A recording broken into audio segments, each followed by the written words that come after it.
Good morning, guys. Rainy day here in New York City, but it's always we have our little burst of sunshine direct from New England. My friend Todd Sullivan from Value Places is going to join us this morning and talk about Dow Chemical. Good morning, my friend. What do you have? What's the word with Dow?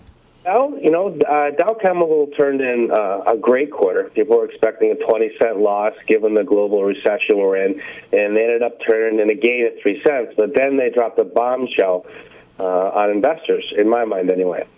They said that part of the divestiture plan in order to pay off the debt from the Roman Haas acquisition might be selling Dow Ag. That's not great, right? No, in my mind, that's quite possibly the single worst decision they can make. I mean, when I spoke to CEO Andrew Liveris last year, I asked him, what one part of your company are you the most excited about for the future? And it was Dow Ag. Without skipping a beat, it was Dow Ag. And he went into a long explanation about they have a product called Smart Stack coming out next year, which is a collaboration with Monsanto, which is going to revolutionize the corn business. It's, drought resistant, disease resistant, all these traits all in one seed. So Dow Ag still has its best years ahead of it. And people are going to continue to eat? Yeah, exactly. I mean, unless you can show me how you're going to have less mouths to feed or more land to grow crops on soon, then I don't see how the ag business isn't a good place to be for the next few years, next decade, next 2 decades, right? Absolutely. I think my best performing stock this last week was the leveraged agricultural play, DAG. Yeah, I mean, it's the time of year, and they're planting, and people need to eat, and the crops are coming due. So, and the rationale that they gave on the call, I thought was pretty weak. And what they wanted to do, they said that Dow Ag is currently a agricultural stock trapped in a chemical multiple. So that in order to unleash a multiple and give value for investors, they would consider selling it. Well, that doesn't wash with me because what that does basically is give us a one-time gain. Will pay off the debt from the Roman Haas deal. So essentially what you've done is you've traded Roman Haas for Dow Ag. Dow Ag for Roman Haas. And you know what? I wouldn't take that trade. No, I wouldn't. I wouldn't take it in a million years either. Now, I spoke to some people familiar with it, and they said, well, maybe they'll just, do half of it in an IPO and keep half of it, which is, barely palatable. But, I would like to think that selling Dow Ag would be an absolute desperate measure. And the way they were talking, that the decision is going to be made in 30, 60, 90 days, leads me to believe that is on the front burner, not the back burner, as far as options for them right now. Right. If you're talking 30, 60, 90 days for a deal that's that size, that's not something that's on like the long list. That's the short list. Exactly. And you know what? It's going to be great short term because they're going to pay off all the debt. They're going to have a lot of cash left over, and they're going to be more of a specialty chemical business with Roman Haas. But long term, it fundamentally alters the long-term earnings power of the company in a negative way. Well, I've got to tell you, I haven't been too impressed with him since I watched him with my own frigging eyes on television say that he wouldn't, as long as he was chairman, he'd never cut the dividend.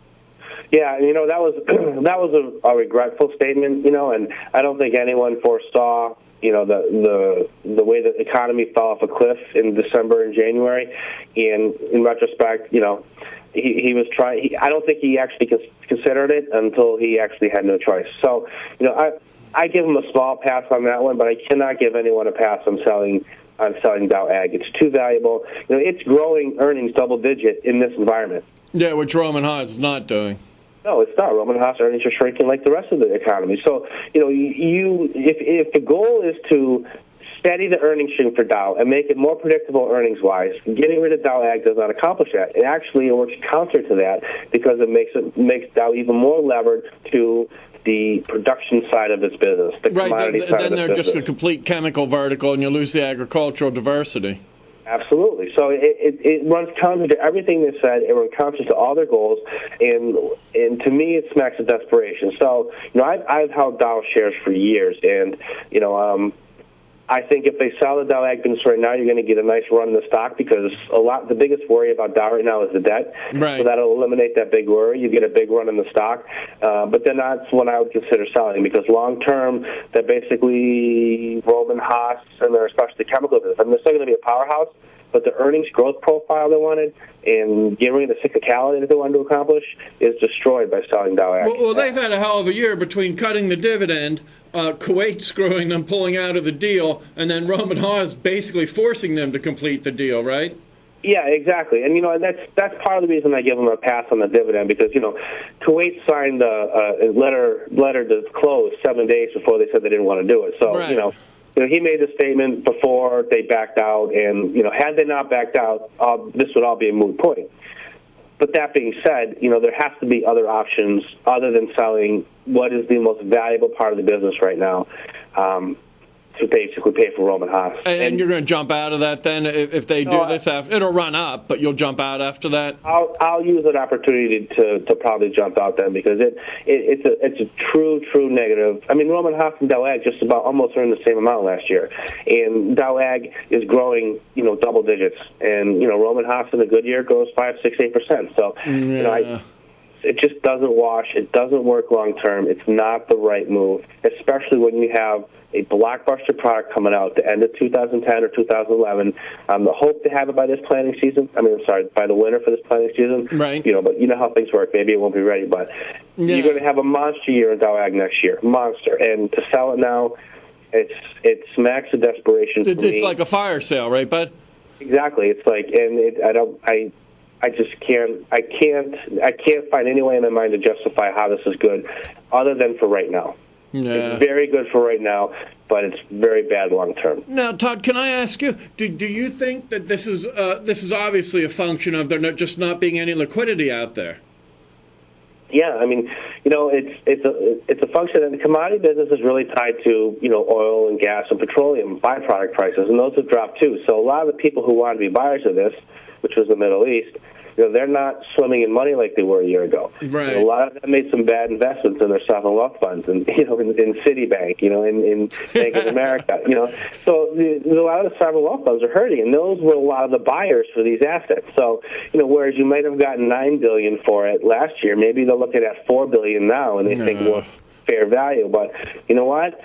I'd rather give up a little bit now for the long-term gains of having Dow Ag is still part of the company. Especially when they have something like this. It's not that you're just hoping that that they're going to do well. If they have this blockbuster for corn, that's like something tangible that you're looking forward to that is going to give you a huge spike. Yeah, you're 100% right. This isn't something like, we have this product I think people are going to like. We know it's going to be a blockbuster hit. It's them and Monsanto behind it.